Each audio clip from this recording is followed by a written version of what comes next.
দৰ্শক এই ভিডিঅ'টিত মই আপোনালোকক জনাবলৈ চেষ্টা কৰিম এনেক্সাৰ 6ৰ মতে declaration by the presiding officer নামৰ এই ফৰ্মৰ বিষয়ে যদি আপুনি ইলেকশ্যন ডিউটিত পৰিছে তেতিয়াহ'লে আপুনি এই ফৰ্মটো ফিল আপ কৰিব লাগিব আৰু এই ফৰ্মটো ফিল আপ কৰিব লাগিব প্ৰিচাইডিং অফিচাৰে কিন্তু যদিও প্ৰিচাইডিং অফিচাৰ এই দায়িত্ব তথাপিও কিন্তু first polling second polling third polling আৰু ফ'ৰ্থ পুলিং থাকিলে তেওঁ ইয়াৰ বিষয়ে জনাটো দৰকাৰ কাৰণ যদি কেনেবাকৈ একেবাৰে নতুন প্ৰিচাইডিং অফিচাৰ আহিল তেতিয়াহ'লে তেওঁ কিন্তু এই বস্তুটো সোঁৱৰাই দিব লাগিব তো বলক আৰম্ভ কৰোঁ declaration by the presiding officer বুলি এটা ফৰ্ম পাব ইয়াৰ বিভিন্ন পাৰ্ট আছে পাৰ্ট 1ত কৈছে declaration by the presiding officer before the commencement of the poll মানে একচুৱেল পোল আৰম্ভ হোৱাৰ আগত আপুনি এটা ডিক্লেৰেশ্যন দিব লাগিব মুখেৰেতো আপুনি গৈ দিবই তাত লাইনত থকা ৰাইজক তাৰ বাহিৰে আপুনি লিখিতভাৱেও এই ফৰ্মত এইটো দিব লাগিব ইলেকশ্যন ফ্ৰম কোনটো কনষ্টিটুৱেঞ্চি কোনটো পাৰ্লামেণ্টাৰী বা এছেম্বলি কনষ্টিটুৱেঞ্চিৰ পৰা আপুনি এই কামটো কৰিছে তাৰ মেনশ্যন ইয়াত কৰিব লাগিব তাৰপিছত serial number and name of polling station serial number আৰু নেম অফ পলিং ষ্টেচনটো প্ৰতিটো ফৰ্মতে মেনশ্যন কৰিব লাগে গতিকে এইটো মুখস্থ কৰিয়ে পেলাব ডেট অফ পোল কোন তাৰিখে হৈছে সেইটো ইয়াত লিখিব আই হিয়াৰ বাই ডিক্লেয়াৰ্ড আৰু মই ইয়াৰ দ্বাৰাই ঘোষণা কৰিছোঁ যে আপুনি এজ এ প্ৰিচাইডিং অফিচাৰ ঘোষণা কৰিব লাগিব 1 that I have demonstrated to the polling agents and other persons present মই পুলিং এজেণ্টসকলক আৰু অন্যান্য ব্যক্তিসকলক এইবোৰ কথা দেখুৱালোঁ বুলি আপুনি ক'ব লাগিব মানে ইয়াত আৰু চাইন কৰিব লাগিব কৈছে by holding a mock poll that the voting machine is in perfect working order and that no' vote is already recorded there in After mock poll, we have cleared the mock poll data from EVM, CU and removed the print paper slips from VVPAT drop box. So, আপুনি এইটো কথা স্বীকাৰ কৰিব লাগিব যে voting মেচিনটো একেবাৰে perfect working কণ্ডিশ্যনত আছে আৰু কোনো ধৰণৰ তাত প্ৰিভিয়াছলি ৰেকৰ্ডেড ভোট নাই আপুনি মক পোল কৰিছিল আৰু মক পোলটো ক্লিয়াৰ কৰিলে আৰু VVPATৰ ড্ৰপ বক্সৰ পৰা পেপাৰ শ্লিপো আপুনি উলিয়াই পেলালে আৰু তাৰ পিছত যি কাম কৰিব লাগে সেইটো কৰিলে বি কৈছে that the marked copy of the electoral roll to be used during the poll does not contain any marks other than those used for issuing postal ballot papers and election duty certificate আৰু marked copy যিটো আপুনি পালে electoral roll লগত জড়িত সেই marked copyত অন্যান্য মানে কথাবোৰ নাই অকল সেই কথাবোৰে আছে যেনে পোষ্টেল বেলট পেপাৰত ভোট দিয়া মানুহ বা ইলেকশ্যন ডিউটি চাৰ্টিফিকেট দিয়া মানুহ তাৰ বাহিৰে মাৰ্ক কপিত অন্যান্য কথা মানে মাৰ্ক কৰা নাই মানে সেইটো C that the register of voters form 17A to be used during the poll does not contain any entry in respect of any elector আৰু form 17A তাত কোনো ধৰণৰ অন্যান্য এন্ট্ৰি নাই ইলেক্টৰৰ মানে যিকোনো ইলেক্টৰ নহওক কিয় কাৰো বাবে তাত কোনো ধৰণৰ কথা উল্লেখ নাই 2 that I have affixed my own signature on the paper seals used for securing the result section of the control unit of the voting machine and obtained thereon the signatures of such of the polling agents as are present and desirous of affixing the same তাৰপিছত আপুনি এইটো কথাও ঘোষণা কৰিছে যে আপুনি সিগনেচাৰটো মাৰিলে paper সিলত plus আপুনি ৰিজাল্ট সেকশনটো সিল কৰিলে তাত মানে এড্ৰেছ স্পেশাল এড্ৰেছ ট্যাগ দি সিউটো আপুনি সিল কৰিলে আপুনি পোলিং এজেণ্ট সকলৰ সিগনেচাৰ ললে আৰু অন্যান্য যিবোৰ ইলেকশ্যন হয়তো কেণ্ডিডেট হ'ব পাৰে নহলে এজেণ্ট হ'ব পাৰে তেওঁ যি তেওঁ বিচাৰিছে সেইটো কৰিলে 3 number that I have written the serial number of the control unit আৰু আপুনি serial নাম্বাৰটো লিখিলে CU control unitor on the special address tagৰ ওপৰত and I have affixed my signature on the back side of the special address tag আৰু special address tagৰ পিছফালে মই মোৰ signature লিখিলো বুলি প্ৰিসাইডিং অফিচাৰ ঘোষণা কৰিব লাগিব মানে আপুনি হেতু কৰিব লাগিব and also obtain there on the signature of such of the candidates/polling agents as are present and desirous of affixing their signature আৰু polling agent সকলৰ candidate আপুনি signature মানে ললে Sign number that I have affixed my signature on the modified new green paper seal and also obtained thereon the signatures of such candidates slash polling agents as are present and desirous of affixing their signature. তাৰপিছত আপুনি এইটো কথা ঘোষণা কৰিছে যে নতুনকৈ যিটো green paper চিল আহিল আগৰ গ্ৰীণ পেপাৰ চিলটোক স্ট্ৰিপ চিল বুলি কোৱা হয় ABCD থাকে এতিয়া সেইবোৰ নাই বহুত চিম্পল কৰিব ল'লে এতিয়া ওপৰত এ তলত বি আহি গ'ল গতিকে তাক কৈছে নিউ মডিফাইড গ্ৰীণ পেপাৰ চিল সেই মডিফাইড গ্ৰীণ পেপাৰ চিলটো আপুনি ব্যৱহাৰ কৰিছে আৰু তাত আপোনাৰ যাৰ যাৰ চাইন লাগে আপুনি চাইন কৰিছে আৰু নিজৰো চাইন কৰিছে 5 number that I have read out the pre-printed serial number of the special address tag and asked the candidates slash polling agents present to note down the serial number. তাৰপিছত আপুনি special address tag আৰু polling agent মানে special address টেগত যিটো pre printed serial number আছে আপুনি সেইটো গাই দিলে আৰু সেইটো নোট ইট ডাউন বুলি ক'লে মানে পলিং এজেণ্টসকলক তাৰপিছত কৈছে নাই আৰু ইমানখিনি আপুনি ডিক্লেৰেশ্যন দিব লাগিব তাৰপিছত আপুনি চিগনেচাৰ অফ দ্য প্ৰিচাইডিং অফিচাৰৰ চিগনেচাৰ মাৰক তাৰপিছত আপোনাৰ চিলটো বা মোহৰটো যিটো যাক ডিষ্টিংগুইছিং মাৰ্ক কয় সেইটো ইয়াত থাপাটো মাৰি দিয়ক চিগনেচাৰ অফ পলিং এজেণ্টসকলৰো চিগনেচাৰ থাকে সেইটো আপুনি ইয়াত মৰাব লাগিব ইয়াতে নম্বৰ যিমান আছে 1 2 3 4 5 6 7 8 9 লৈকে ইয়াত দিয়া আছে না পুলিং এজেণ্টসকলৰ নিজৰ নাম লিখি কোনটো কেন্দ্ৰৰ বাবে তেওঁলোক আছে সেইটো তেওঁলোকে লিখিব লাগিব আৰু তাৰ বাহিৰে ইয়াত কৈছে the following polling agents decline to affix his slash her slash their signatures on this declaration আৰু এই যিটো ডিক্লেৰেশ্যন ফৰ্ম এই ফৰ্মত কিছুমানে হয়তো মই নকৰোঁ বুলিও ক'ব পাৰে মই চাইন নকৰোঁ গতিকে চাইন নকৰা কেণ্ডিডেটৰ ইয়াতে নাম আৰু কেণ্ডিডেট আপুনি লিখিব লাগিব বুজিলে ভেৰি চিম্পল তাৰপিছত চিগনেচাৰ ইয়াত থাকিব আপোনাৰ মানে যদি আপুনি প্ৰিচাইডিং অফিচাৰ হয় তাৰপিছত ডেটটো ইয়াত লিখিব লাগিব এয়া হ'ল পাৰ্ট 1 পাৰ্ট 2 আছে এতিয়া পাৰ্ট 2ত কৈছে declaration by the presiding officer at the time of use of subsequent voting machine if any আৰু যদি আপোনাৰ ভোটিং চেণ্টাৰত পুনৰ মানে ভোটিং মেচিন বেয়া হ'ল আৰু তাৰ কাৰণে আপুনি নতুনকৈ মেচিন ইউজ কৰিছে তেতিয়া আপুনি এই ডিক্লেৰেশ্যনটো দিব লাগিব আৰু এয়া হৈছে এই ডিক্লেৰেশ্যন ফৰ্মৰ পাৰ্ট 2 সেম বস্তু লিখিব লাগিব ইলেকশ্যন তাৰপিছত কনষ্টিটুৱেঞ্চিৰ নাম বা পাৰ্লিয়ামেণ্টাৰী কনষ্টিটিউশ্যন নাম serial number and name of the polling station লিখিব লাগিব ডেট অফ পোল তাৰপিছত আপুনি আই হিয়াৰ বাই ডিক্লেয়াৰ বুলি ক'ব লাগিব ডেট ডিউ টু এইটো এৰৰ কাৰণে মই BU বা CU বা মই BU CU VVPAT এইটো বদলালোঁ বা EVM বদলালোঁ বুলি ক'ব লাগিব of BU/CU replacement of the whole EVM including BU/CU/VVPAT has been done 1 that I have demonstrated মই দেখুৱালোঁ যে to the polling agents and other persons present by holding a mock poll that the voting machine is in perfect working order and that no vote is already recorded therein মই এইটো দেখালোঁ যে mock poll মই কৰিলোঁ আৰু মেচিনটো perfect কণ্ডিশ্যনত আছে নতুনকৈ কোনো ধৰণৰ তাত ভোট সংযোজন কৰা নাই B that the mark copy of the electoral roll to be used during the poll doesn't contain any marks other than those used for issuing ballot papers and election duties certificate তাৰপিছত mark copy যিটো electoral roll তাত কোনো ধৰণৰ mark কৰা হোৱা নাই যদি postal ballot paper দিয়া আছে তেতিয়া বেলেগ কথা ইলেকশ্যন ডিউটি চাৰ্টিফিকেট যদি দিয়া আছে সেইটো বেলেগ কথা see the register of voters form 17A to be used during the poll doesn't contain any entry in respect of any elector আৰু 17A যিটো ৰেজিষ্টাৰ অফ ভোটাৰ্ছ তাত কোনো ধৰণৰ লেখনি নাই কোনেও তাত একো লিখা নাই দাগ নাই সেইটো আপুনি এনচাৰ কৰিব লাগিব 2 আৰু সেম কথাই আমি যেটো পেপাৰ 1ত ডিক্লেৰেশ্যন দিছিলোঁ সেম বস্তু ইয়াতো ডিক্লেৰেশ্যন দিব লাগিব সিগনেচাৰ মাৰিব লাগিব presiding officer signature of polling agent same বস্তুৱে প্ৰচেছতে আৰু কোনোবাই যদি কোনো পুলিং এজেণ্টে বোলে মন নাই তেতিয়া আপুনি হেতৰ নাম আৰু কেণ্ডিডেটৰ নাম লিখিব লাগিব আপোনাৰ সিগনেচাৰ থাকিব প্ৰিসাইডিং অফিচাৰ ডেট লিখিব লাগিব ডিষ্টিংগুইছিং মাৰ্কছটো মাৰিবলৈ নেপাহৰিব তাৰপিছত আহিল পাৰ্ট 3 এইটো আপুনি কৰিব লাগিব declaration at the end of poll যেতিয়া বোলে ভোট শেষ হ'ল তেতিয়াও আপুনি ডিক্লেৰেশ্যন দিব লাগিব যে 5টা বজাত ভোট শেষ হ'ব বা যেতিয়াই টাইম দিছে ইলেকশ্যন কমিশ্যন অফ ইণ্ডিয়াই তেতিয়া আপুনি দিব লাগিব I have furnished to the polling agents who were present at the polling station at the close of the poll and whose signatures are affixed below an attested copy of each of the entries in part 1 account of votes recorded of Form 17C as required under Rule 49-S in the bracket 2 of the conduct of election rules 1961 তাত আপুনি এইটো কথা ক'লে যে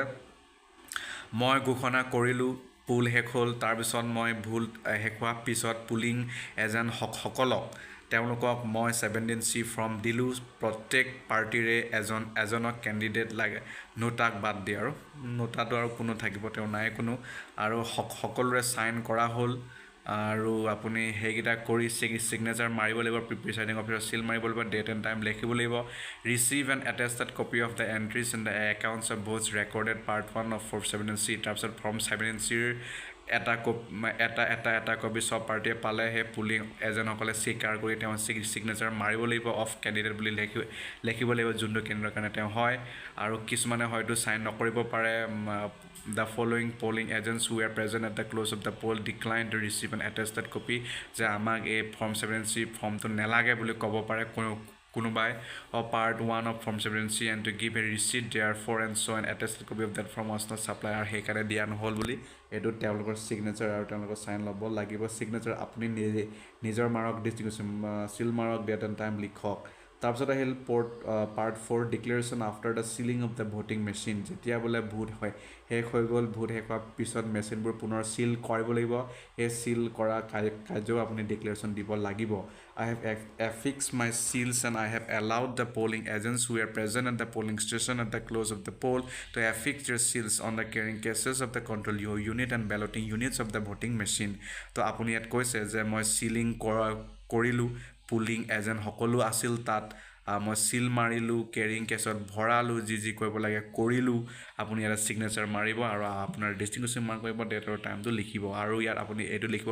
মানে ইয়াত এইটো লিখিব দিছে the following polling agents have affix their seal আৰু তলৰ মানুহসকলে তেওঁলোকৰ ছিগনেচাৰ মাৰিলে পুলিং এজেণ্টসকলে ছিগনেচাৰ অফ পুলিং এজেণ্ট তেওঁলোকৰ নাম আৰু কেণ্ডিডেটৰ নাম লিখি দিব the following polling agents refuse or did not want to affix their seal আৰু কিছুমান পুলিং এজেণ্ট হয়তো নেমানিব পাৰে তো নমনা ব্যক্তি ইয়াতে ছিগনেচাৰ চাইন ল'ব ছিগনেচাৰ প্ৰিচাইডিং অফিচাৰ ল'ব মানে আপুনি আৰু তাৰপিছত ডেটটো লিখিব ডিষ্টিংগুইশ্বিং মাৰ্ক মাৰিব তো এই ভিডিঅ'টিত মই কেনেকৈ ডিক্লেৰেশ্যন ফৰ্মটো ফিল আপ কৰিব লাগে তাৰ বিষয়ে জনাবলৈ চেষ্টা কৰিলোঁ ধন্যবাদ প্ৰিয় দৰ্শক এই ভিডিঅ'টিত মই আপোনালোকক জনাবলৈ চেষ্টা কৰিম আপোনালোকে যদি ইলেকশ্যন ডিউটিত পৰিছে এজ এ প্ৰিচাইডিং অফিচাৰ তেতিয়াহ'লে এনেক্সাৰ 7ত মতে থকা প্ৰিচাইডিং অফিচাৰ্ছ ডায়েৰী কেনেকৈ ফিল আপ কৰিব প্ৰিচাইডিং অফিচাৰ্ছ ডায়েৰী অতিকৈ গুৰুত্বপূৰ্ণ এটি ফৰ্ম হয় এই ফৰ্ম আমি স্পেচিয়েল কাউণ্টাৰটো জমা দিব লাগে আৰু ৰাতিপুৱা ভোট আৰম্ভ হোৱাৰ পৰা ভোট শেষ হোৱাৰ পিছৰলৈকে প্ৰিচাইডিং অফিচাৰ্ছ ডায়েৰীত বিভিন্ন তথ্য আমি ভৰাই থাকিব লাগে আৰু প্ৰিচাইডিং অফিচাৰ ডায়েৰী যদি খেলি মেলি হয় গোটেই প্ৰচেছটোৱে বেমেজালি হ'বগৈ গতিকে কেনেকৈ কৰিব লাগে ইয়াৰ বিষয়ে মই অলপ জনাবলৈ চেষ্টা কৰিম নম্বৰ 1ত আছে name of the constituency in block letter প্ৰথম যিটো কলম বা প্ৰথম যিটো বস্তু এই ফৰ্মৰ সেই বস্তুটো হৈছে কনষ্টিটুৱেঞ্চিৰ নামটো লিখিব লাগে ইন ব্লক লেটাৰ মানে কেপিটেল লেটাৰ লিখিব লাগিব ডেট অফ পল কেতিয়া পল হৈছে পলিং হৈছে ভোট কেতিয়া হৈছে তাৰ date number and name of the polling station number and name of the polling ষ্টেচনো মেনশ্যন কৰিব লাগিব ৱেডাৰ লোকেটেড ইন ক'ত আছে নম্বৰ 1 কৈছে গভৰ্ণমেণ্ট অৰ কোৱাচাই গভৰ্ণমেণ্ট বিল্ডিং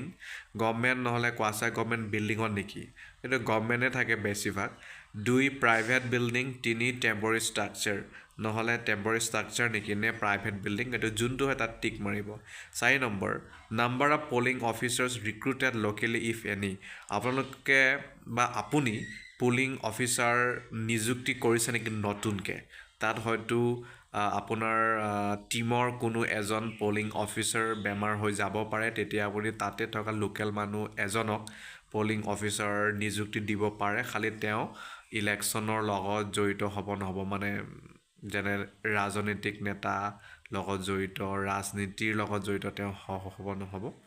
5 নম্বৰ এইটো নিলেই হ'ব এইটো খুব কম হয় যদি হয় তেতিয়াহ'লে আৰু নামটো লিখি দিব য়েছ আৰু কিবা কিবি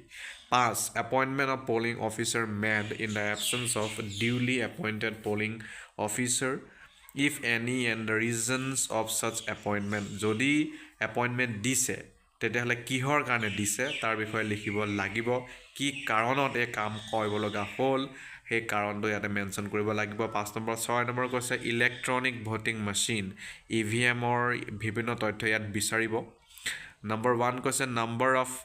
কণ্ট্ৰল ইউনিট ইউজড, কেইটা কণ্ট্ৰল ইউনিট ইউজ কৰিছে, প্ৰায় এটাই ব্যৱহাৰ কৰা হয়, বহুত বেছি হ'লেহে এটাতকৈ বেছি ব্যৱহাৰ কৰা হয়। 2 কৈছে serial number of control units use, control ইউনিটৰ চিৰিয়েল নাম্বাৰটো ইয়াত লিখিব লাগিব। 3 নম্বৰ হৈছে number of belting units use, belting units বা BU নাম্বাৰ লিখিব লাগিব। 4 serial number of belting unit use, আৰু বেলটিং ইউনিট যিটো ব্যৱহাৰ কৰিছে তাৰ চিৰিয়েল নাম্বাৰটো ইয়াত মেনশ্যন কৰিব লাগিব। 7 নম্বৰ আহিল নম্বৰ 1 কৈছে number of paper seals use, কেইটা পেপাৰ চিল ইউজ কৰিছে, পেপাৰ চিল মানে আছে গ্ৰীণ পেপাৰ চিল, যেটা ইউজ কৰিছে সেইটো লিখিব। তাৰপিছত 2 serial numbers of paper seal used, serial number কেইটা চিৰিয়েল নাম্বাৰ মানে যেটা ইউজ কৰিছে তাৰ চিৰিয়েল নাম্বাৰটো লিখিব লাগিব গ্ৰীণ পেপাৰ চিলৰ। 7A নম্বৰ 1ত কৈছে number of special tags supplied, কেইটা স্পেচিয়েল টেক্স আপোনাক দিছিল সেইটো লিখিব। 2 serial numbers of special tags supplied, তো যিমান আপোনাক স্পেচিয়েল টেক্স দিয়া হৈছিল গোটেইকেইটাৰ চিৰিয়েল নাম্বাৰ লিখিব। 3 number number of special tags used, কেইটা স্পেচিয়েল টেক্স নাম্বাৰ ব্যৱহাৰ কৰিলে সেইটো লিখিব। 4 number serial numbers of special tag used, আকৌ এতিয়া স্পেচিয়েল টেগ যিটো ব্যৱহাৰ কৰিছে তাৰ চিৰিয়েল নাম্বাৰটো। 5 number serial numbers of special tags return as unused, আৰু কেইটা স্পেচিয়েল টেগ আনইউজ হিচাপে ঘূৰাই দিছে তাৰ চিৰিয়েল নাম্বাৰ লিখিব। 7Bত আছে applicable in the polling stations where VVPAT system is used, যদি VVPAT ছিষ্টেম ব্যৱহাৰ কৰা হৈছে আৰু এইটো কৰা হয়েই। নং অফ প্ৰিণ্টাৰ্ছ ইউজ, কেইটা প্ৰিণ্টাৰ ইউজ কৰা হৈছে, প্ৰায় এটাই থাকে, ছাইমুলটেনিয়াছ ইলেকশ্যন হ'লে অলপ বেছি হ'ব পাৰে। 2 চিৰিয়েল নাম্বাৰছ অফ প্ৰিণ্টাৰ্ছ, আৰু সেই প্ৰিণ্টাৰৰ VVPATৰ চিৰিয়েল নাম্বাৰটো ইয়াত মেনশ্যন কৰিব লাগিব। 8 number number of candidates who had appointed polling agents at the polling station, আৰু কিমানজন কেণ্ডিডেটে পলিং এজেণ্ট নিযুক্তি কৰিছে তাৰ বিষয়ে আপুনি লিখিব লাগিব। 1 হ'লে 1, 2 হ'লে 2, তেনেকুৱা। 9 নম্বৰ কৈছে number of polling agents present at the commencement of poll, যেতিয়া একচুৱেল পলিং আৰম্ভ হ'ল সেইটো সময়ত কেইজন পলিং এজেণ্ট আছিল সেইটো লিখিব। 1 হ'লে 1, 2 হ'লে 2। 2 number number of polling agents who arrive late, কেইজন পলিং এজেণ্ট দেৰিকৈ আহিলে, যদি আহিছে দেৰিকৈ তেতিয়াহ'লে সেইটো লিখিব, যদি নাই NA নট এপ্লিকেবল বা নীল লিখি দিব। 3 number number of polling agents present at the close of the poll, আৰু পল ক্ল'জ কৰা টাইমত কিমানজন পলিং এজেণ্ট আছিল সেইটো ইয়াত লিখিব। আচলতে পল শেষ হোৱাৰ আগত 1 ঘণ্টা আগত যোন থাকে তেওঁ কিন্তু থাকিবই লাগে, গতিকে তেওঁ ইয়াত থাকিবই লাগিব পল ক্ল'জ হোৱাৰ আগত। 10 number total number of voters assign two the polling station, আপোনাৰ পলিং ষ্টেচনত টোটেল কিমান ভোটাৰ আছে এছাইন কৰা হৈছে সেইটো লিখিব। সেয়া আপোনালোকে 17A ৰেজিষ্টাৰ অফ ভোটাৰ্ছত পাই যাব, 800, 900, 1200, 1500 যিমান হয়। 2 number of electors allowed to vote according to mark copy of the electoral roll, তাৰপিছত মাৰ্ক কপি যিটো থাকে ইলেক্ট্ৰল ৰোলৰ তাৰ মতে কিমানজনক ভোট দিবলৈ দিয়া হ'ল, এইটো প্ৰায় ছেমেই থাকিব। 3 number total number of electors as entered in the register of voters, register of voters form 17A কিমানজন ইলেক্টৰক ভোট দিবলৈ দিয়া হ'ল, এইটো যিমানজন দিছে বোলে 600 দিছিল, 500হে আহিল, তো 500 যদি আহিছে 500 আপোনালোকে দিয়ে দিলে, গতিকে total number of electors as enter in the register of voter যিমানজন আহিছে সিমানজনেই হ'ব। 4 number number of votes recorded as per the voting machine, voting মেচিনৰ মতে কিমান ভোট হ'ল, এইটো ৰেজিষ্টাৰ অফ ভোটাৰ্ছৰ লগত কিন্তু মিলিব লাগিব, গতিকে এইটো ছেমেই হ'ব। Number of voters deciding not to record vote if any, হয়তো কোনোবাই ভোট নিদিওঁ বুলি ক'ব পাৰে বা আপুনি তেওঁক ভোট দিবলৈ দিয়া নাই কাৰণ তেওঁ ক'লে মই আমুকক ভোট দিম, মই কংগ্ৰেছক ভোট দিম, মই BJPক দিম, মই ৰাইজৰ দলক দিম, আমুকক দিম তামুকক দিম, তেওঁতো ক'ব নোৱাৰে, সেইটো কোৱা মানে চিক্ৰেচি অফ ভোটিঙক ব্ৰিচ কৰা, আৰু যদি তেনে কৰে তেতিয়াহ'লে তেওঁ আপুনি ৰিফিউজ টু ভোট কৰিব পাৰে বা নট এলাউড টু ভোট কৰিব পাৰে, আৰু হয়তো কোনোবাই নিজে ক'ব পাৰে মই ভোট নিদিওঁ, তো তেনেকুৱা যদি কোনোবা থাকে তো লিখি দিব, ঠিক আছে। সেইটো কৰাৰ পিছত আপোনালোকে পাব সেই ফৰ্মত signature of the first polling officer ইয়াত ফাৰ্ষ্ট পলিং অফিচাৰৰ ছিগনেচাৰ লাগিব তাৰপিছত সোঁহাতে লাগিব signature of the polling officer in charge of register of voters তাৰমানে যিয়ে ৰেজিষ্টাৰ অফ ভোটাৰ্ছটো লৈ আছে কাম কৰিছে তেওঁ ইয়াত ছিগনেচাৰ তাৰমানে ছেকেণ্ড পলিঙৰ ইয়াত ছিগনেচাৰ লাগিব 11 নম্বৰত আহিল number of electors who voted কিমানজন ইলেক্টৰে বা ভোটাৰে ভোট দিলে এই বস্তুটো আপুনি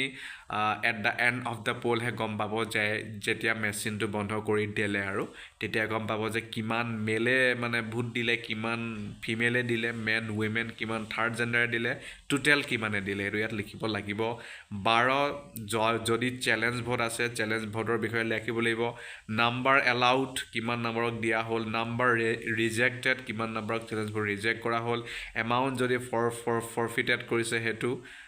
আৰু এইটো প্ৰায় খুব কম থাকে গতিকে নীল লিখি দিব পাৰে যদি নহয় আৰু 13 নম্বৰ আছে number of persons who have voted on production of election duty certificate EDC election duty চাৰ্টিফিকেটৰ বাবে যিজন ভোটাৰে মানে ইলেকশ্যন ডিউটিত আছে তেওঁ যদি এপ্লাই কৰে according to rules and according to situation তেতিয়া তেওঁক EDC ইছ্যু কৰা হয় আৰু যদি তেওঁ EDCটো লৈ আনে তো তেতিয়া আপুনি তেওঁক ভোট দিব পাৰে তেতিয়া সেই তেনে EDC কিমানজন আহিল তো ইয়াত লিখিব পাৰে মানে লিখিব লাগিব 13 number of overseas elector who voted যি বাহিৰত থাকে কিন্তু ভোট দিবলৈ বোলে ঘৰলৈ আহিল তেনে ব্যক্তি ইয়াতে ভোট কিমানজন হ'ল সেইটো লিখিব পাৰে মানে লিখিব লাগিব 14 number of electors who voted with the help of companions কিমানজনে নিজৰ ফ্ৰেণ্ডক মানে ফ্ৰেণ্ড নহয় কম্পেনিয়ন মানে কোনো এজন সাৰথিক লৈ ভোট দিব আহিছে তো তেনে ইলেক্টৰ কিমানজন সেইটো লিখিব লাগিব 15 number of voters caste through proxy যদি কোনোবাই প্ৰক্সি ভোট দিছে গতিকে কিমানজনে দিছে সেইটো লিখিব খুব কম থাকে প্ৰক্সি ভোট চাকৰিয়াল আৰ্মিত থকাবোৰে প্ৰায় দিয়ে তেনেকুৱা হয় নহ'লে এইটো প্ৰায় নীলে থাকে 16 নাম্বাৰ অফ টেণ্ডাৰ্ড ভোট যদি টেণ্ডাৰ ভোট হৈছে নেকি যদি হৈছে এইটো লিখিব খুব কম হয় টেণ্ডাৰ ভোট মানে হৈছে যি কোনোবাই আগতীয়াকৈ ভোট দি গ'ল আপোনাৰ নামৰ সেয়া হৈছে tendered vote 17 number of electors from whom declaration as to their age obtained বোলে কাৰোবাৰ আণ্ডাৰ এজ যেন আপুনি ফিল কৰিছে এজ এ প্ৰিচাইডিং অফিচাৰ তো তেনেকুৱা যদি হয় আপুনি তেওঁৰ পৰা ডিক্লেৰেশ্যন ল'ব পাৰে আৰু যদি লৈছে কিমান জনবাৰ লৈছে সেইটো লিখিব লাগে B who refuse to give such declaration আৰু হয়তো কোনোবাই ডিক্লেৰেশ্যন দিবলৈ অমান্তি হ'ব পাৰে কিমানজনে কৰিলে সেইটো ইয়াত লিখিব লাগিব যদি কৰে আৰু সেই খেলটো 18 whether it was necessary to adjourn the poll if and if so the reasons for such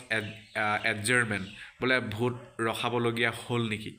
মানে ইলেকশ্যন প্ৰচেছটো বোলে ৰখাবলগীয়া হৈ গ'ল মেচিন বন্ধ কৰিবলগীয়া হ'ল যদি হ'ল কিয় হ'ল লিখিব লাগিব 19 number of votes cast in every 2 hour প্ৰতি 2 ঘণ্টাত কিমান মানে ভোট কাষ্ট কৰা হ'ল সেইটো কিন্তু লিখিব লাগে এইটো কিন্তু আপোনাৰ কনষ্টেণ্টলি আপুনি প্ৰিচাইডিং অফিচাৰ যিটো ডায়েৰী সেইটো মেইনটেইন কৰি থাকিব লাগিব ফ্ৰম 7 to 9 AM 7টা বা 9টালৈকে কিমান ভোট হ'ল 9 AM to 11 AM 9টা বা 11টালৈকে কেইটা ভোট হ'ল ফ্ৰম 11 AM to 1 PM 11টাৰ পৰা 1টালৈকে কিমান ভোট হ'ল ফ্ৰম 1 PM to 3 PM 1টাৰ পৰা 3টালৈকে কিমান ভোট হ'ল ফ্ৰম 3 PM to 5 PM 3টাৰ পৰা 5টালৈকে কিমান ভোট হ'ল আৰু হয়তো কেতিয়াবা ভোটিং মানে যিটো প্ৰচেছ সেইটো চেঞ্জ হৈ যাব পাৰে 7টাত প্ৰায় ভোট দিব বোলে মানে ভোটটো আৰম্ভ কৰাৰ বোলে কয় হয়তো ECI ইলেকশ্যন কমিশ্যন অফ ইণ্ডিয়াই চেঞ্জো কৰিব পাৰে নহ'লে মানে ইন নৰ্মেল ডেইজ 7টাৰ পৰা 5টাই থাকে necessary change may be made depending on the hour fix for commencement and close of poll বুলি ইয়াত কৈছে 19B details of visitors at the polling station as per visit sheet তো visit sheet আপুনি এটা maintain কৰিব লাগিবই সেই visit ছিটৰ মতে কোন মানুহ আহিল কেতিয়া আহিল কি কৰিল সেইবোৰ ইয়াত আপোনালোকে মেনশ্যন কৰিব লাগিব চিৰিয়েল নম্বৰ থাকিব এটা বাকচত তাৰপিছত name and designation of the officer visiting যেনে observer DEO district election officer আৰু ৰিটাৰ্ণিং অফিচাৰ আৰু মানে মই পাহৰিছোঁ কি আছিল দেই তাৰপিছত sector magistrate zonal magistrate patrolling magistrate যিয়ে নহওক তো যোনে হয় তেওঁৰ ইয়াতে তেওঁৰ ডেজিগনেশ্যনটো ইয়াত মেনশ্যন কৰিব লাগিব উইথ নেম তাৰপিছত টাইম অফ ভিজিট কেইটা বজাত আহিছিল, brief description of polling process, peaceful incident if any, আৰু এইটো প্ৰায় পিচফুলে থাকে, যদি ক'ৰবাত ৰায়ত হৈ গ'ল তেতিয়া কথাটো বেলেগ। নাম্বাৰ অফ ভোটছ পল টিল দ্য টাইম অফ ভিজিট, তেওঁ অহালৈকে কিমান ভোট হৈছিল এজ পাৰ ফৰ্ম 17, ফৰ্ম 17ৰ মতে কিমান হ'ল, মেচিনৰ মতে কিমান হ'ল, গতিকে দুটা ছেমেই হ'ব লাগিব, বেলেগটো ৰাস্তা নাই। যিমানজন আহিছে সেইবোৰ গোটেই ইয়াত মেনশ্যন কৰি দিব, সেইটো চাই 20A number of slips issued at the closing hour of the poll to electors standing in the queue. 5টা বজাত পুলিং শেষ হ'ব, বন্ধ কৰা যাব, কিন্তু 5টালৈ বোলে 5 মিনিট আছে, তেতিয়া 50জন মানুহ আহি ৰৈ আছে, তেতিয়া আপুনি 50টা কিউ শ্লিপ দিব লাগিব 5টা বজাৰ আগে আগে। 5টা বজাৰ পিছতো তেতিয়া কিন্তু আপুনি ভোটটো দিয়াই থাকিব লাগিব, বেলেগ ৰাস্তা নাই। কিন্তু নতুন মানুহ সংযোজন কৰিব নোৱাৰিব, কিন্তু আগৰখিনিকেই লাগিলে 5:30 হৈ যাওক, 6টা হৈ যাওক, দিব লাগিব কিউ শ্লিপটো দি। গতিকে কিউ শ্লিপ যদি দিছে সেইটো ইয়াতে য়েছ বুলি ক'ব, আৰু কিমান দিলে সেইটো নাম্বাৰটো মেনশ্যন কৰিব। Time at which poll finally close after the last such elector cast his / her vote, কেইটা বজাত পলটো মানে বন্ধ কৰা হ'ল সেইটো ইয়াত লিখিব। যদি আপোনাৰ দেৰি হয় তো সেইটো টাইমত লিখি দিব যে লাষ্ট কোনে ভোট দিছিল, কেইটা বজাত দিছিল। তাৰপিছত আহিল 21 electoral offences with details. Electoral offence মানে হৈছে ইলেকশ্যনৰ লগত জড়িত কিবা অপৰাধ কৰিছে নেকি কোনোবাই। নাম্বাৰ অফ কেছেছ, তো তাৰ বিষয়ে আপুনি তথ্যটো দিব লাগিব। নম্বৰ এ কৈছে canvassing within 100 meters of the polling station, polling ষ্টেচনৰ 100 মিটাৰ ভিতৰত কোনোবাই ভোট দিয়ক বুলি চিঞৰিছিল নেকি, যদি কৰিছে কিমানে কৰিলে সেইটো নাম্বাৰটো লাগে। বি ইম্পাৰচনেশ্যন অফ ভোটাৰ্ছ, কিমানজন মানে ভুৱা ভোটাৰ আহিছিল সেইটো ইয়াত লিখিব পাৰে। C fraudulent defacing destroying or removal of the list of notices or other documents at the polling station, polling ষ্টেচনত আহি কোনোবাই যিটো ইলেকশ্যন কমিশ্যনৰ ইণ্ডিয়াই দিয়া গাইডলাইন প'ষ্টাৰ সেইবোৰ এৰুৱাইছে নেকি, ফালিছে নেকি, ন'টিছবোৰ এৰাই দিছে নেকি, ডকুমেণ্ট জ্বলাই দিছে নেকি, ফ্ৰড কৰিছে নেকি, উৎপাত কৰাইছে নেকি, যদি কৰিছে তাৰ বিষয়ে লিখক। এইটো প্ৰায় নাথাকে। ডি ব্ৰাইবিং অফ ভোটাৰ্ছ, কোনোবাই পইচা দি ভোট দিবলৈ কৈছে নেকি, চিঞৰ বাখৰ কৰাই ভোট দিয়াইছে নেকি, তেনেকুৱা। গতিকে এইটো যদি কৰিছে। E intimidation of voters and other persons, বোলে কাৰোবাক ভয় খুৱাই ভোটটো দিয়াইছে, ভোট দিবলৈ বাধ্য কৰাইছে, তেনেকুৱা নেকি। বুথ কেপচাৰিং, বোলে গোটেই বুথটোৱে লয়, গোটেই ইলেকশ্যন মানে যিটো পলিং ষ্টেচনটোৱে বোলে লৈ ল'লে, মেচিনটো ভাঙি দিলে, মেচিনটো লৈ ল'লে, তেনেকুৱা কৰিছে নেকি, গতিকে সেইটো আপুনি লিখিব লাগিব। এইটো প্ৰায় নীলে থাকে, নহয়গৈ। 22 ৱাজ দ্য পল ইণ্টাৰাপ্টেড অৰ অবষ্ট্ৰাক্টেড বাই, তো আপোনাৰ পুলিং যিটো প্ৰচেছ সেইটো ৰখি গৈছিল নেকি, বা কোনোবাই অবষ্ট্ৰাক্ট কৰিছিল নেকি, যেনে ৰায়ত হ'লে ৰায়তৰ বিষয়ে লিখক। অ'পেন ভাইলেঞ্চ কৰিছে, কোনোবাই ডাইৰেক্ট শিলগুটিত দলিয়াইছে, গাড়ী ভাঙি দিছে, গোটেই মেচিন ভাঙি দিছে, তেনেকুৱা খুব কম হয়। যদি কৰিছে সেইটো লিখক। নেচাৰেল কেলামিটি, গোটেই নেচাৰেল কেলামিটি হৈছে নেকি, মানে ফ্লাড হৈছে, ধুমুহা আহিছে, তেনেকুৱা। বুথ কেপচাৰিং হৈছে নেকি, ফেইলাৰ অফ ভোটিং মেচিন বেয়া হৈ গৈছে নেকি, এনি আদাৰ কজ, কিবা অন্যান্য কাৰণ আছে নেকি, সেইটো লিখিব পাৰে। Please give details of the above, তো যিয়ে হৈছে তাৰ বিষয়ে কিন্তু ডিটেইলছত লিখিব লাগিব। 23 was the poll vitiated by any voting machine use at the polling station having bin,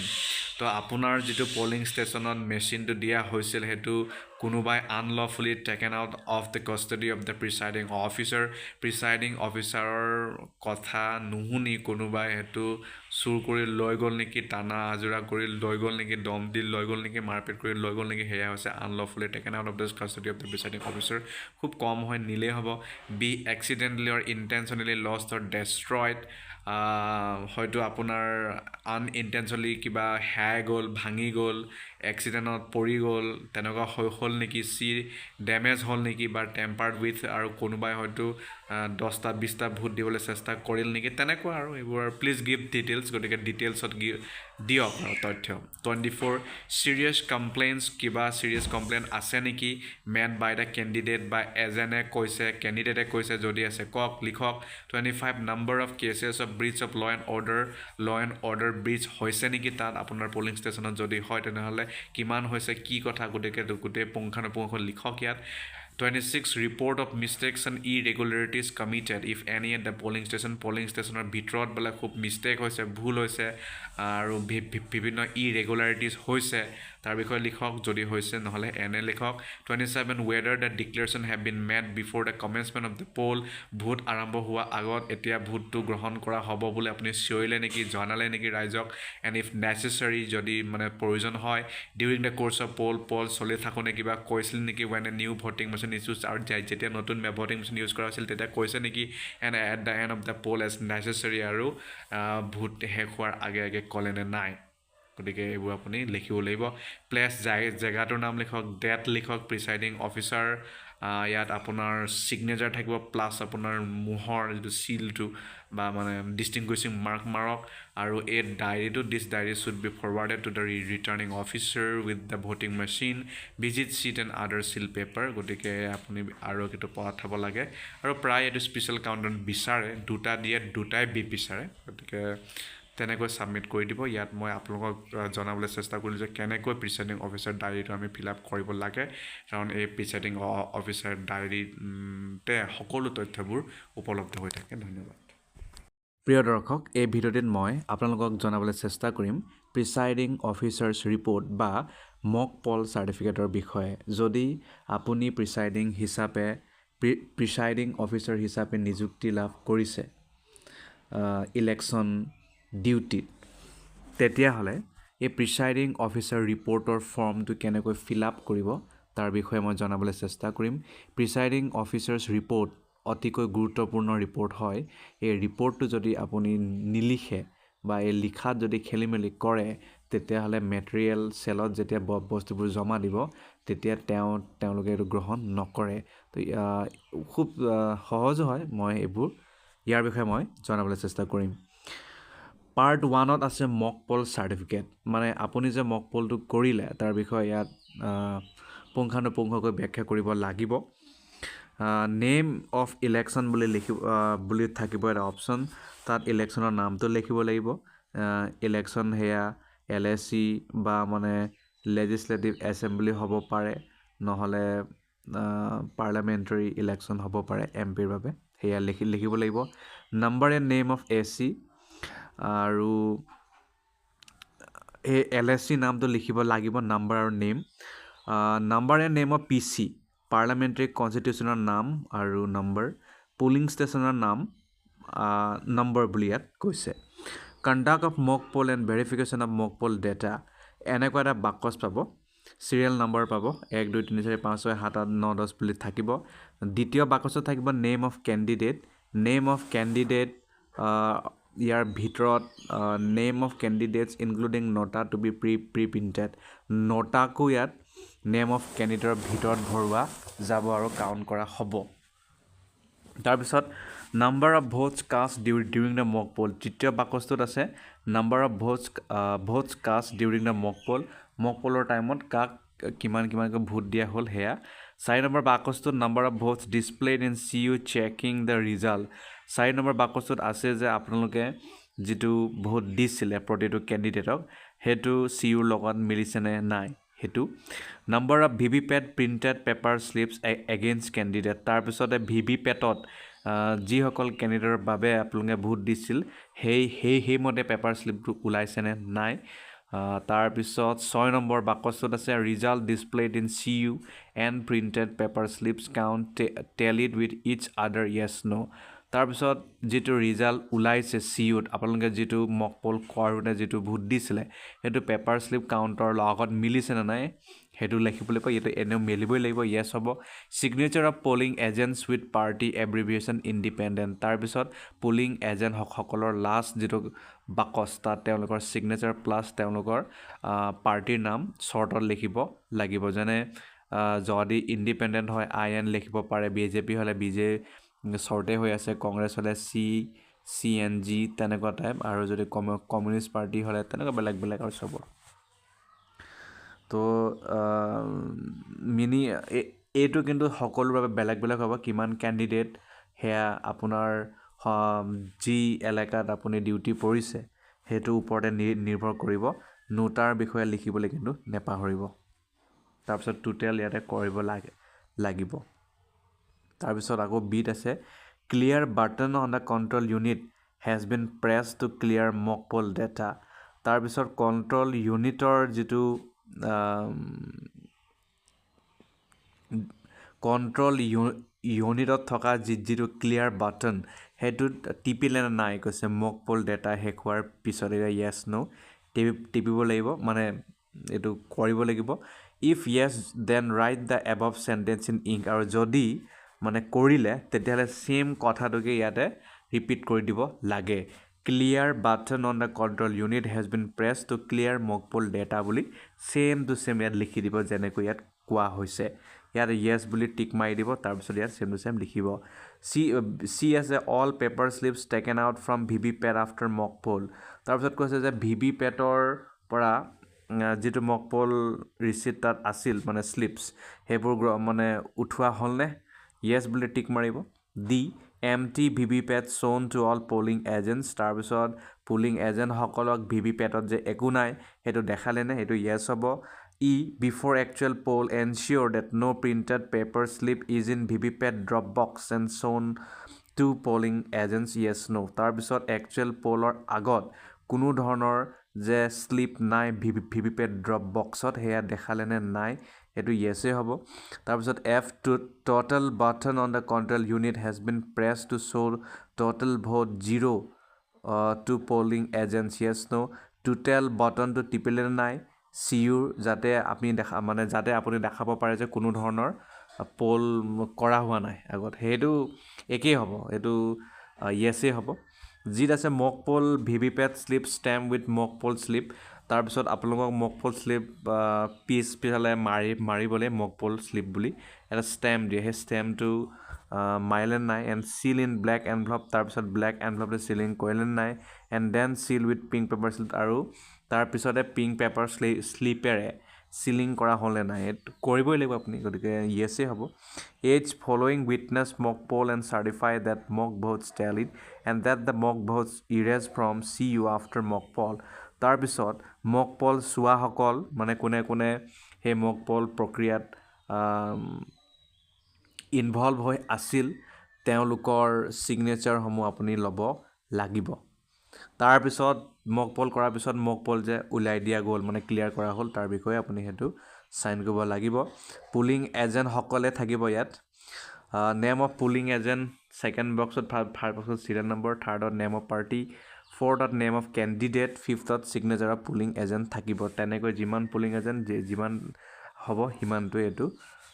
হ'ব আৰু আইত আছে the display on the control unit is আৰু যেতিয়া মক পল কৰা হৈছিল মক পল কৰা টাইমৰ মানে সেই টাইমটো কি আছিল চি ইউত কি টাইম দেখাইছিল সেইটো প্ৰশ্ন কৰে মানে তাৰ বিষয়ে ইয়াতে গেপ দিয়া আছে ইয়াত আপোনালোকে লিখিব লাগিব যদি 5:30 কৰে 5:30 বুলি কৰিব minutes more /less than Indian standard time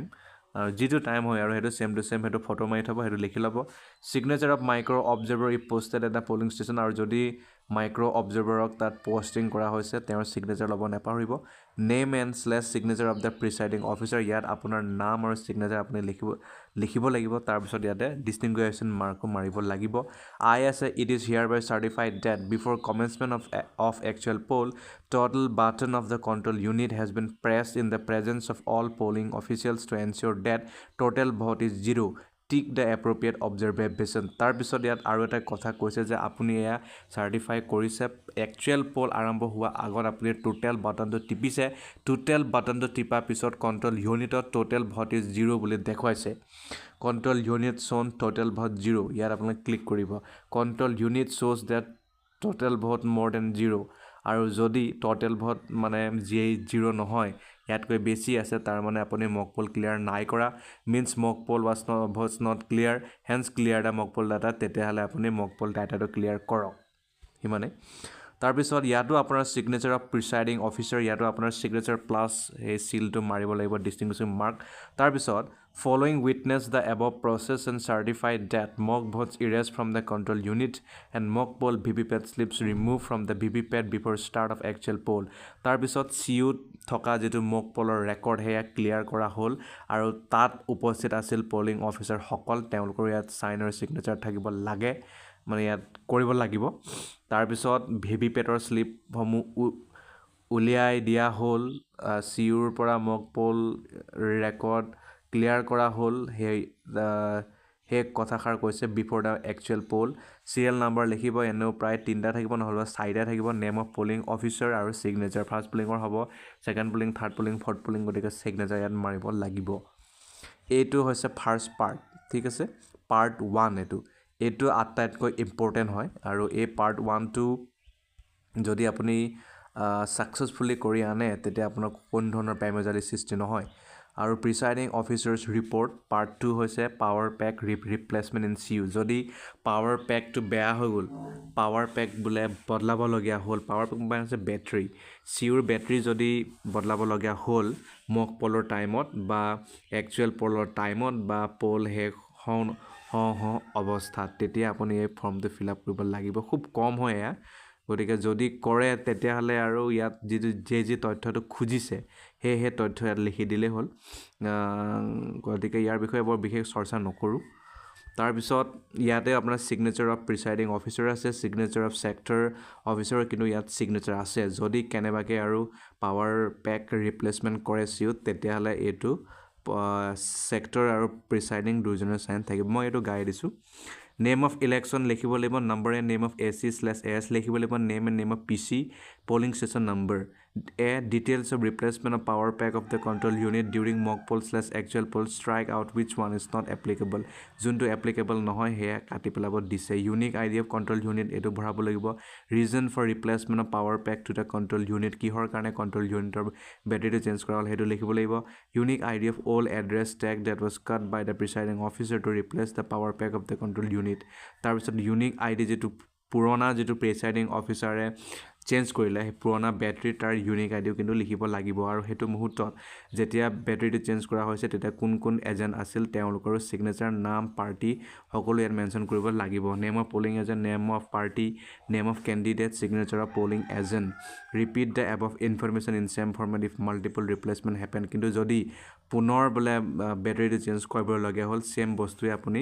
repeat কৰিব লাগিব মানে ছেম প্ৰচেছে কৰিব লাগিব তাৰপিছত signature of presiding officer signature of sector officer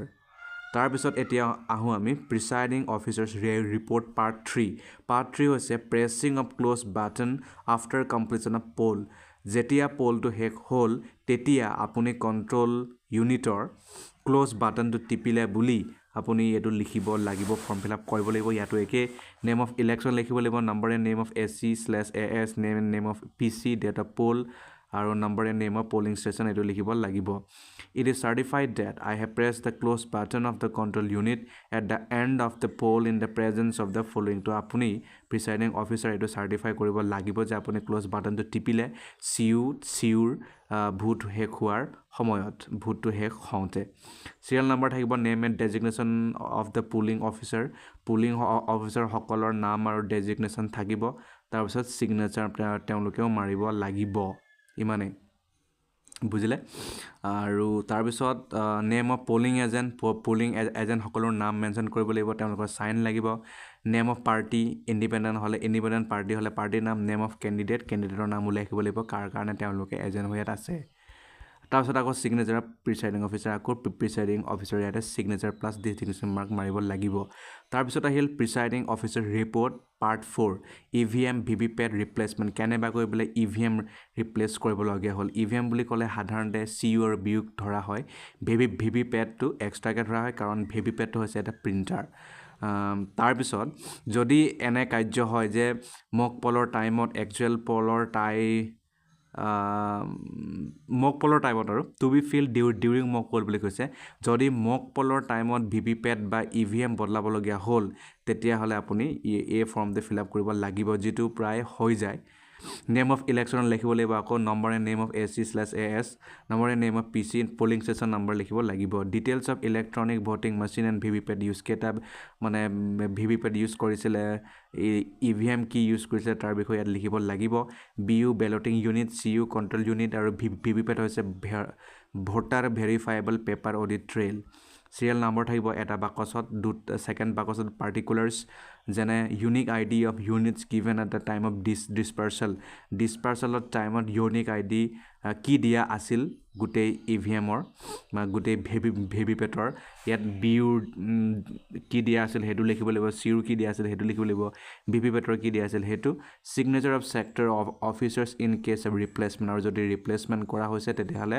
sector অফিচাৰৰ sign কিন্তু ইয়াত লাগিব মক পলৰ টাইমত যদি ভিভিপেট বা ইভিএম বদলায় তেতিয়া 2 number tick -y which one found non-functional during mock poll যিটো যি মেচিনেই বেয়া হৈছিল মক পলৰ টাইমত গতিকে এই বাকচটোত বোলে বিউ বেয়া হৈছিল তেতিয়াহ'লে in the bracket -y in capital সেইটো লিখিব লাগিব চিউত হ'লে চিউ লিখিব লাগিব ভিভিপেট হ'লে ভিভিপেট লিখিব লাগিব আৰু ইয়াত ছেক্টৰ অফিচাৰৰ ছিগনেচাৰ লাগিব তাৰপিছত বি আছে reason for non functioning mention error code notice in CU non function হোৱাৰ কাৰণটো কি এৰৰ দেখাইছে কোডটো কি আহিছে চিউত সেইটো মানে লিখিব লাগিব বিউটো নাহে অকল চিউতে আহিব চিউত কি আহিছে সেইটো সেই চিউ বাকচটোত লিখি দিব তাৰপিছত signature of sector officer 3 number আছে unique I D of units given as replacement during mock poll আৰু মক পলৰ টাইমত যিটো নতুন মেচিন দিয়া হৈছে সেই মেচিনটোৰ ইউনিক আই ডি আপুনি লিখিব লাগিব যদি ভিভিপেট হয় তেতিয়াহ'লে ভিভিপেট নহ'লে গোটেই ছেটটো চেঞ্জ হৈছে তেতিয়াহ'লে বিউৰ লিখিব লাগিব চিউৰ আৰু ভিভিপেট তাৰপিছত ছেক্টৰ অফিচাৰ চাইন থাকিব বি আহিল following polling agents witness the replacement process আৰু সেই বেটাৰী চেঞ্জ কৰা যিটো প্ৰচেছ তাত উপস্থিত আছিল পুলিং এজেণ্টসকল তেওঁলোকে উইটনেছ কৰিলে তাৰো ইয়াতে name of party independent name of candidate signature of polling agent ইয়াত লিখিব লাগিব according to polling agent party candidate আৰু ছিগনেচাৰ তাৰপিছত লাষ্টত আছে ছিগনেচাৰ অফ প্ৰিচাইডিং অফিচাৰ ইয়াত আপোনাৰ ছিগনেচাৰ মাৰিব লাগিব আৰু লগত ডিষ্টিংগুইশ্বিং মাৰ্কছটো মাৰিবলৈ নেপাহৰিব তাৰপিছত আহিল প্ৰিচাইডিং অফিচাৰ্ছ ৰিপৰ্ট পাৰ্ট 5 যদি EVM/VVPAT ৰিপ্লেচমেণ্ট কৰে to be filled during poll and after completion of poll depending on কেছ/চিটুৱেশ্যন বোলে পল চলি থাকোঁতে নহ'লে পল শেষ হওঁ আৰু বা পল শেষ হোৱা পিছত আপুনি যেতিয়া ক্ল'জটো টিপা টাইমতে যদি কিবা এৰৰ দেখুৱায় তেতিয়াহ'লে প্ৰিচাইডিং অফিচাৰ ৰিপৰ্টৰ 5 নম্বৰ পাৰ্ট EVM/VVPAT ৰিপ্লেচমেণ্টত এই কথাটো মেনশ্যন কৰিব লাগিব name of election number and name of AC/AS number and name of PC polling station number এইটো খুব কম হ'ব তথাপিও replacement of EVM and VVPAT during actual process আকৌ ছেইম বস্তুকেইটা ইয়াতে ৰিপিট কৰিব লাগিব চিৰিয়েল নম্বৰ 1 পাৰ্টিকুলাৰ থাকিব BUCU VVPAT এক হৈছে unique I D of units found non functional during actual পল কোনটো বিউ বেয়া হ'ল নে চিউ নে ভিভিপেট গতিকে তাৰ ইউনিক আই ডি লিখিব যোনটোৱে বেয়া নহওক টাইম অফ অকাৰেঞ্চ অফ ডিফেক্টছ মানে কোনটো টাইমত হৈছিল বিউ চিউ ভিভিপেট বেয়া সেইটো লিখিব লাগিব number of votes recorded in the CU বা control unit by the time the unit got non functional আৰু কিমান ভোট হৈ গ'ল সেই চিউটো বেয়া হোৱালৈকে বা সেই অন্যান্য বস্তু বেয়া হোৱালৈকে সেইটো লিখিব লাগিব reason for non functioning termination error code notice in CU কি বেয়া হৈছে কি এৰৰ দেখুৱাইছে চিউত সেয়া ইয়াত লিখিব লাগিব beep sound is heard beep চাউণ্ডটো ওলাইছেনে শুনিছেনে সেইটো ইয়াতে লিখিব লাগিব yes no' unique I D of new units provided as replacement আকৌ নতুনকৈ দিয়া যিটো মেচিন তাৰ ইউনিক আই ডি যিয়ে দিছে BUCU VVPAT টাইম অফ ৰিষ্টাৰ্টিং পল পুনৰ পল ষ্টাৰ্টিং কৰাৰ যিটো টাইম সেইটো BUCU VVPATৰ সেইটো লিখি দিব যদি অন্য কথা আছে ইফ এনি লিখি দিব আকৌ ছেম এই যিটো বস্তু পুলিং এজেণ্টসকলে ইয়াত পুনৰ চাইন কৰিব তেওঁলোকৰ নাম party name of candidate signature of polling agent serial number repeat the above of information same format if multiple replacement happen আৰু যদি ছেম বস্তু বাৰে বাৰে হৈ আছে ছেম প্ৰচেছে ৰিপিট কৰিব লাগিব signature of presiding officer signature থাকিব ছিগনেচাৰ অফ ছেক্টৰ অফিচাৰ ইয়াত ছিগনেচাৰ থাকিব এইকেইটা মূল কথা প্ৰিচাইডিং অফিচাৰ্ছ ৰিপৰ্ট মই আপোনালোকক জনাই দিলোঁ বা প্ৰিচাইডিং অফিচাৰ ৰিপৰ্টক মক পল চাৰ্টিফিকেট বুলিও কোৱা হয় ধন্যবাদ এই ভিডিঅ'টিত মই আপোনালোকক জনাবলৈ চেষ্টা কৰিম ইলেকশ্যন ডিউটিত বা ইলেকশ্যনৰ দিনাখন যদি আপুনি প্ৰিচাইডিং অফিচাৰ হিচাপে নিযুক্তি লাভ কৰিছে তেতিয়াহ'লে আপোনালোকে বা আপুনি এটা গুৰুত্বপূৰ্ণ ফৰ্ম ফিল আপ কৰিব লাগিব আৰু সেই ফৰ্মৰ নামটো হৈছে presiding officer's diary presiding officer's ডায়েৰীক বা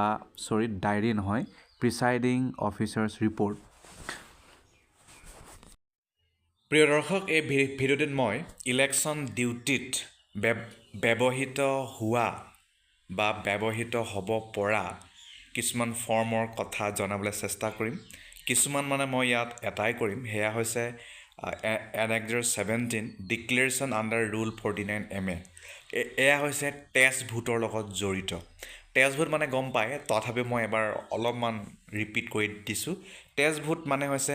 এজন ইলেক্টৰ বা ভোটাৰ আহিল আপোনাৰ পুলিং ষ্টেচনত তাৰপিছত তেওঁ ভোট দিলে ভোট দিয়াৰ পিছত তেওঁ কৈছে যে মই 1 ভোট দিছিলোঁ মোৰ ভোট গ'ল চিলে মই 6 ভোট দিছিলোঁ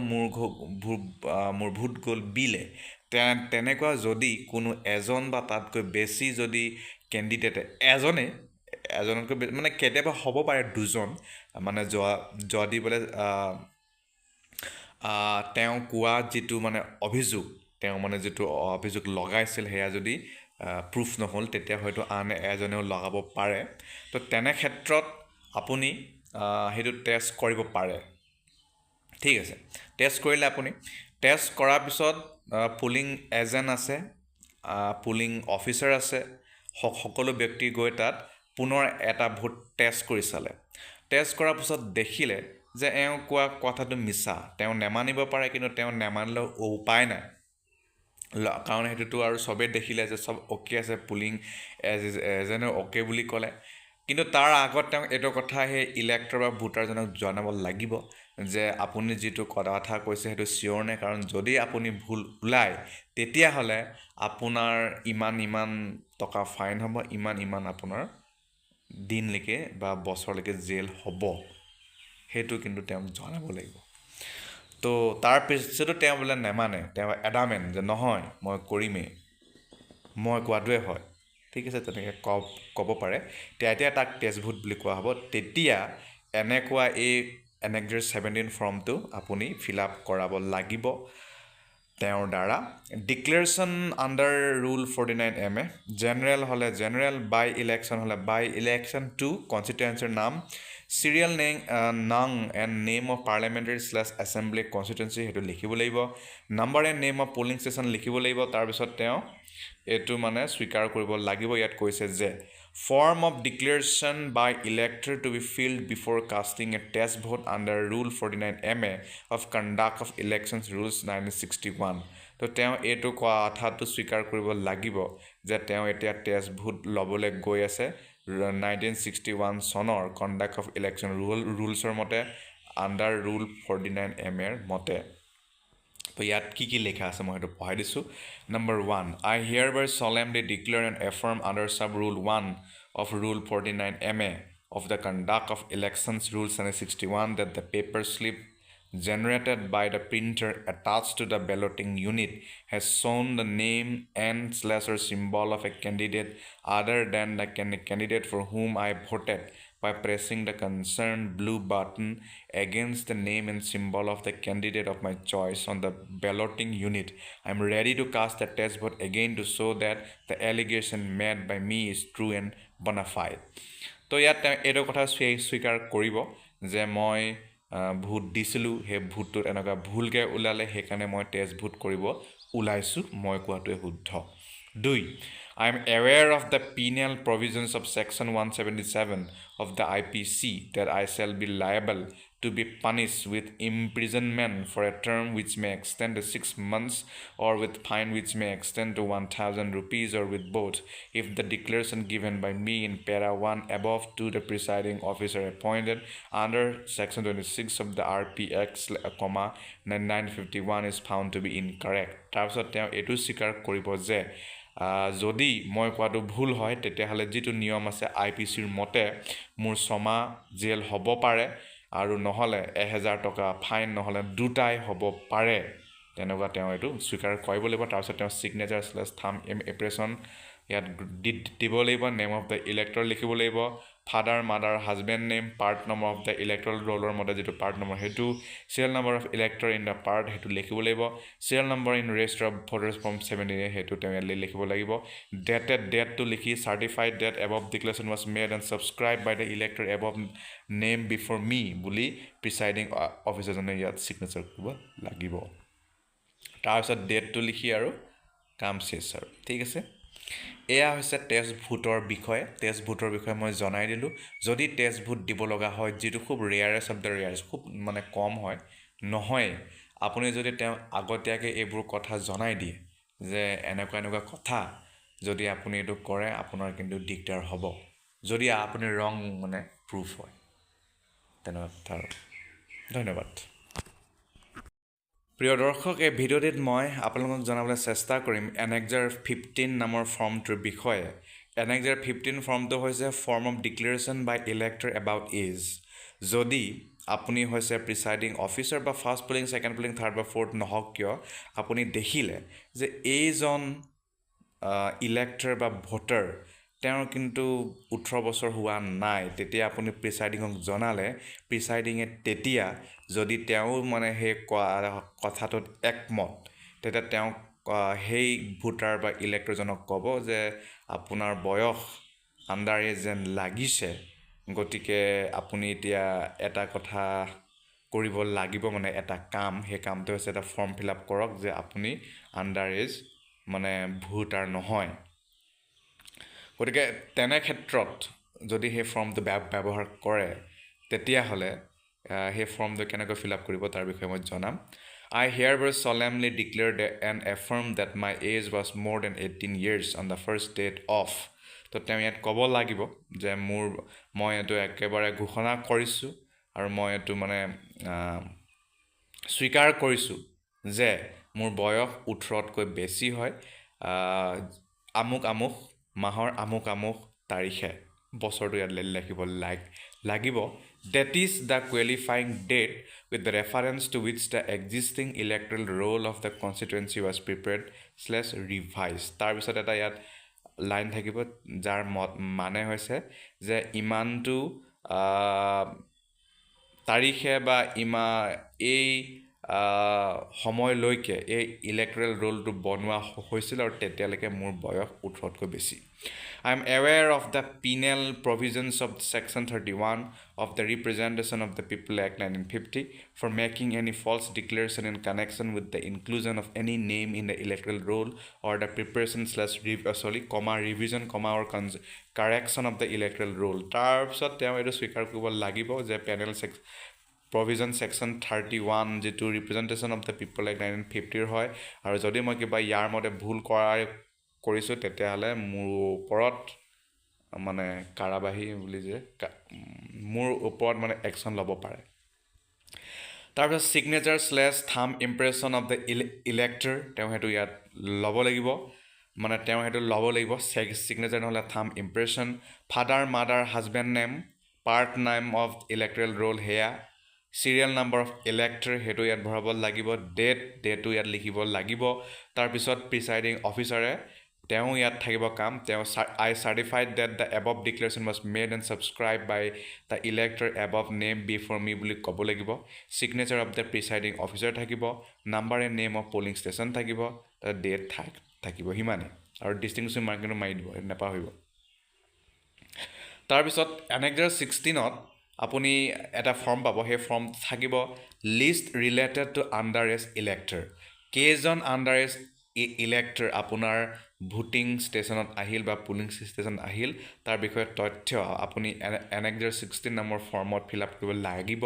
এই ফৰ্মৰ নাম হৈছে list related to under aged electors election 2 ইয়াত লিখিব লাগিব ইয়াতে ডেছ দিয়া থাকিব নেম অফ কনষ্টিটুৱেঞ্চি লিখিব লাগিব number and name of polling station এইটো লিখিবই লাগিব পাৰ্ট 1ত পাব আপুনি list of voters from whom declaration as to their age have been obtain তো কাৰ নামত মানে আণ্ডাৰ এজ এইটো ডিক্লেৰেশ্যনটো লোৱা হ'ল তাৰ বিষয়ে লিখিব লাগিব চিৰিয়েল নম্বৰ লিখিব লাগিব ফাৰ্ষ্ট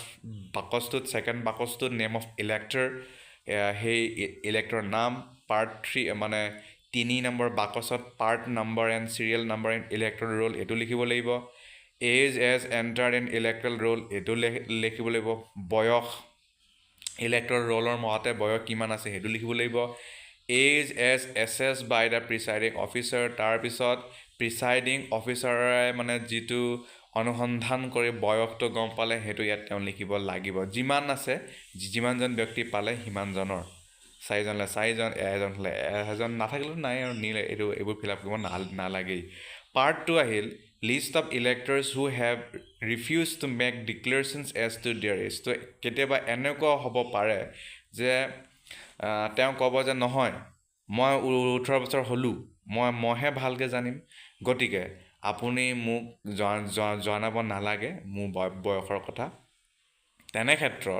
তেনে ক্ষেত্ৰতো আপুনি সেই ব্যক্তিজনৰ নাম কিন্তু লিখিব পাৰে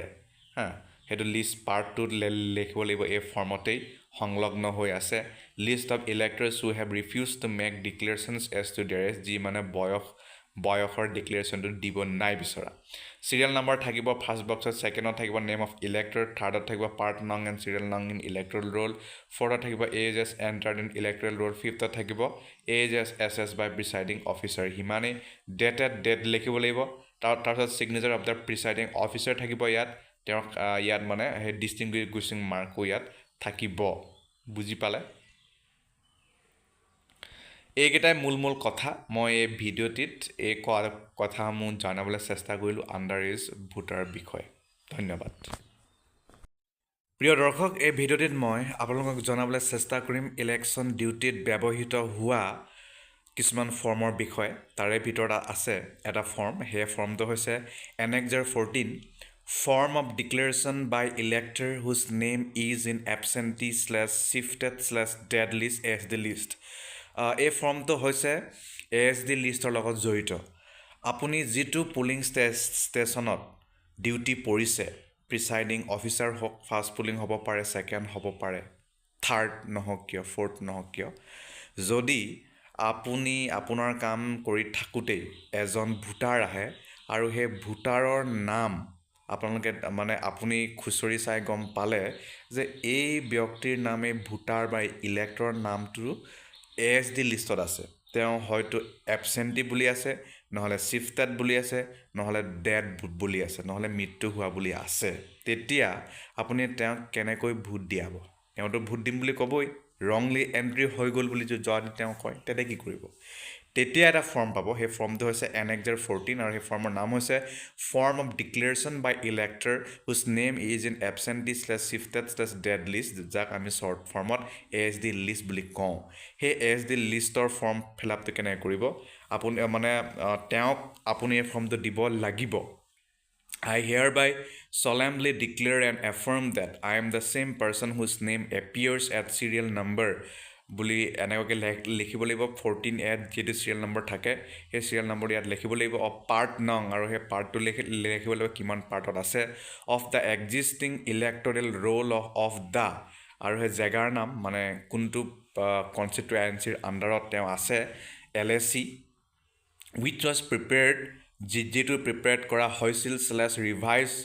with respect of first date of আৰু ইমান তাৰিখে সেইটো প্ৰিপেয়াৰ্ড আৰু ৰিভাইজ কৰা হৈছিল 2000 চনো হ'ব পাৰে এই ভিডিঅ'টো বোলে বহুত পিছত চাইছে আপুনি তেতিয়া সেইটো বেলেগো হ'ব পাৰে as qualifying date I am aware that impersonation at the election is an electoral offense under the sections 171D of the Indian Penal Code আৰু তেওঁ মানে এইটো স্বীকাৰ কৰিব লাগিব যে মই জানো মই যদি ফেকলি এই কথাটো কৈছোঁ মই যদি ভুলকৈ কৈছোঁ বা মই যদি কোনোবা মৃত্যু হোৱা মানুহ জীয়াই আছে বুলি যদি মই ইয়াত আহি ভোট দিছোঁ বা খেলি মেলি কৰিছোঁ তেতিয়াহ'লে 171D যিটো ইণ্ডিয়ান পেনেল কোডৰ ছেকশ্যন তাৰ মতে মই মানে মোৰ ওপৰত যিটো মানে নিয়ম কানুন যিটো আছে আৰু সেইটো মোৰ ওপৰত লাগু হ'ব সেইটো তেওঁ সেই ব্যক্তিজনে ইয়াত মানে স্বীকাৰ কৰিব লাগিব তাৰপিছত তেওঁ ছিগনেচাৰ স্লেপ থাম impression of the elector signature আৰু থাম ইম্প্ৰেশ্যন নহ'লে থাম ইম্প্ৰেশ্যন তেওঁ দিব লাগিব তেওঁৰ নেমটো দিব লাগিব তেওঁৰ নেমটো certified that the above declaration was made and subscribed by the elector above name before me. তাৰপিছত প্ৰিচাইডিং অফিচাৰৰ ইয়াত চাইন থাকিব তেওঁ ইয়াত এইটো কথা স্বীকাৰ কৰিব যে তেওঁৰ সন্মুখতেই এই ব্যক্তিজনে স্বীকাৰ কৰিছে যে তেওঁৰ নেমটো ASD লিষ্টত ভুলত গুচি গৈছিল তেওঁ এইটো কৰিব ভুলত নহয় তেওঁ মানে মুঠতে তেওঁ ভোট দিব বিচাৰিছে সেয়া আৰু প্ৰিচাইডিং অফিচাৰে সেয়া স্বীকাৰ কৰিব তাৰপিছত তেওঁ এটা ছিগনেচাৰ আৰু থাম মাৰিব আৰু number and name of polling station সেইটো তেওঁ ইয়াত লিখিব তাৰপিছত তেওঁ ডেটটো লিখিব ঠিক আছে এয়া হ'ল form of declaration by elector whose name is in absentee / shifted / dead list যদি ASD লিষ্টত কোনোবা ভোটাৰ নাম থাকে তেতিয়া বুজি পালে তো ইয়াতে সামৰিছোঁ ধন্যবাদ প্ৰিয় দৰ্শক এই ভিডিঅ'টিত মই আপোনালোকক জনাবলৈ চেষ্টা কৰিম ইলেকশ্যন ডিউটিত ব্যৱহৃত হোৱা অতিকৈ গুৰুত্বপূৰ্ণ কিছুমান ফাইল মানে ফৰ্ম বুলি ক'লেও বেয়া নহ'ব ফৰ্ম তাৰে ভিতৰত এটা আটাইতকৈ ইম্পৰ্টেণ্ট হয় Annexure 11 Annexure 11 হৈছে পুলিং এজেণ্ট আৰু পুলিং এজেণ্টৰ ৰিলিভিং এজেণ্টৰ মুভমেণ্ট ছিট ইয়াৰ বিষয়ে জনাবলৈ চেষ্টা কৰিম ইয়াত আপোনালোকে ডাঙৰ এটা ফৰ্ম পাব এনেকুৱা ধৰণে এটা ফৰ্মেট থাকিব number and name of parliamentary constituency বুলি পাব ইয়াত আপোনালোকে ফিল আপ কৰিব আৰু পাৰ্লিয়ামেণ্টাৰী কনষ্টিটুৱেঞ্চি মানে বুজি পাইছে আৰু তাৰপিছত number and name of assembly segment assembly মানে হৈছে আমাৰ অসমৰ যিটো LAC লেজিছলেটিভ এছেম্বলি তাৰ নাম্বাৰ আৰু নেম লিখিব লাগিব তাৰপিছত কোনটো নেম অফ কেণ্ডিডেট কোনটো কেণ্ডিডেটৰ বাবে সেই পুলিং এজেণ্টজন আহিছে বা সেই ৰিলিভিং এজেণ্টজন আহিছে ৰিলিভিং মানে গম পাইছে এটা পাৰ্টিৰ এটাহে পুলিং এজেণ্ট দিয়া হয় কিন্তু যদি কোনোবাই বাহিৰ যাব বিচাৰিছে কিবা কাৰণত দেহা বেয়া হৈছে বা অন্য প্ৰব্লেম হৈছে তেতিয়া তেওঁ বাহিৰ গৈ অন্য এজন ব্যক্তিক পঠাব পাৰে সেইজন ব্যক্তি হ'ব ৰিলিভিং এজেণ্ট আৰু তেওঁৰ এপইণ্টমেণ্ট লেটাৰ কিন্তু আপোনাক তেওঁলোকে জমা দিব লাগিব নেম অফ পলিটিকেল পাৰ্টি লিখিব লাগিব কোনটো পলিটিকেল পাৰ্টিক ৰিপ্ৰেজেণ্ট কৰিছে name of polling agent relieving agent তাৰপিছত পুলিং এজেণ্টৰ নাম আৰু বা যদি ৰিলিভিং এজেণ্ট হয় তেওঁলোকৰ নাম টাইম অফ এণ্ট্ৰি কেইটা বজাত তেওঁলোক আহিছিল প্ৰায় মকপল আৰম্ভ হোৱা আগত তেওঁলোক আহি যাব লাগে মানে 5টা 5:30 তেওঁলোক আহি যাব লাগে তাতকৈ দেৰি কৰিব নালাগে টাইম অফ এণ্ট্ৰিটো মই ক'লোৱেই তাৰপিছত আহিল ছিগনেচাৰো মাৰিব লাগিব তেওঁলোকে টাইম অফ এক্সিট কেতিয়া তেওঁলোকে বাহিৰ ওলাই গৈছিল কিবা কাৰণত তাৰপিছত আকৌ ছিগনেচাৰ তেওঁলোকে মাৰিব লাগিব তেনেকুৱাকৈ যেইবাৰ হয় সেইবাৰ এই ফৰ্মটো ফিল আপ কৰিব লাগিব এই ফৰ্মৰ নাম হৈছে Annexure 11 polling agent / relieving agents movement sheet এইটো আপোনালোকে মেইনটেইন কৰি থাকিব ভিজিট ছিটৰ লগত মানে এই ফৰ্মকেইটা ছেপাৰেট কৰি দিব যিবোৰ ফৰ্ম মানে গোটেই দিনটো লাগিয়ে থাকিব তেনে ফৰ্ম আপোনালোকে ছেপাৰেট কৰি ল'ব ঠিক আছে তাৰপিছত ইয়াত signature of the presiding officer থাকিব ফৰ্মৰ তলত আপুনি ছিগনেচাৰ মাৰিব আৰু লগত ডিষ্টিংগুইছিং মাৰ্কটো ইয়াতে লগাই দিব তাৰপিছত যাওঁ এতিয়া Annexure 12ত আছে এণ্ট্ৰি পাছটো কেনেকৈ বনাব তাৰ বিষয়ে মই জনাম Annexure 12 ফৰ্ম হৈছে এণ্ট্ৰি পাছ ইয়াত স্পাইচিমেন এটা দিছে to be issued by presiding officer on poll day presiding অফিচাৰে যিদিনাখন পুলিং হ'ব যিদিনাখন ইলেকশ্যন হ'ব ভোটিং হ'ব সেইদিনাখন এই এণ্ট্ৰি পাছটো ইছ্যু কৰে ৰাতিপুৱা তেওঁলোক যদি 5টাত আহি পাই যায় 5:30 আহি পাই যায় তেতিয়া আপোনালোকে এয়া তেওঁলোকক দিব লাগিব এণ্ট্ৰি পাছটো এনেকুৱাই থাকে ছেম টু ছেম আৰু চিৰিয়েল নম্বৰ থাকিব আপোনালোকে সেইটো চিৰিয়েল নম্বৰ নিজে লিখি ল'ব এণ্ট্ৰি পাছ বুলি থাকিব AC নং এণ্ড নাম্বাৰ বুলি থাকিব এইটো AC মানে হৈছে assembly constituency number and name তাৰ মানে আমাৰ বিধানসভা সমষ্টিৰ নাম পাৰ্লিয়ামেণ্টাৰী থাকিলে হ'ব লোকসভাৰ পুলিং ষ্টেচন নং এণ্ড নেম তাৰপিছত পুলিং ষ্টেচন নাম্বাৰ আৰু নাম লিখিব লাগিব নেম অফ কেণ্ডিডেট, কোনটো কেণ্ডিডেটৰ বাবে পুলিং এজেণ্টজন আহিছে, নেম অফ পুলিং এজেণ্টজনৰ নাম লিখিব লাগিব, name of relief agent if any, আৰু যদি কোনোবা ৰিলিফ এজেণ্ট আছে, মানে এটা পাৰ্টিৰ যদি